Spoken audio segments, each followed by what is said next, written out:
लागताड़ी तिवई सब रहियानु हो आदित होखिना सहैया।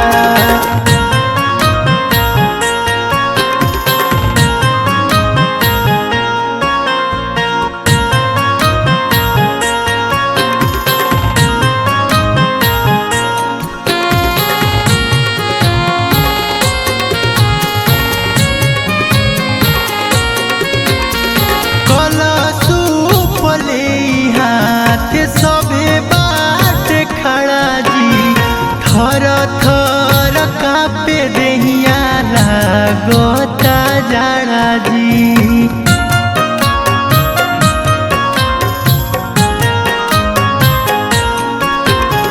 कलशु पले हाथ सभे बखाड़ा जी।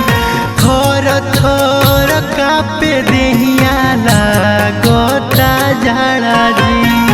भइल बाटे पानी फीटा किरियानु हो आदित होखिना सहैया।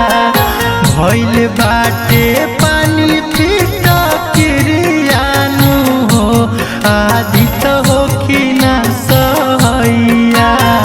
अरघ के भइल अब बेरियानु हो आदित होखिना सहैया।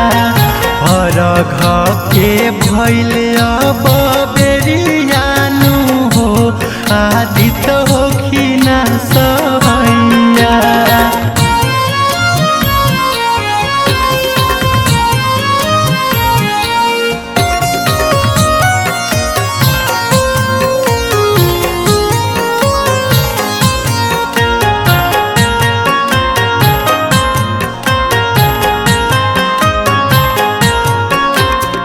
भइल बाट सुना रउआ बिना देखी घटिया।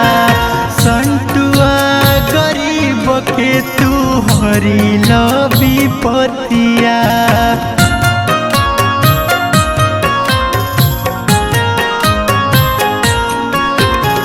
भइल बाट सुना रउआ बिना देखी घटिया।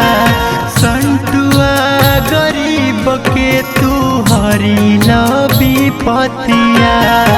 इंदर सनेही के सनेहियानु हो आदित करी सभी करिया।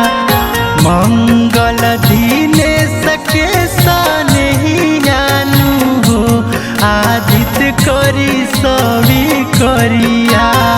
अरघ के भइल अब बेरियानु हो आदित होखिना सहैया। अरघ के भइल अब बेरियानु हो आदित हो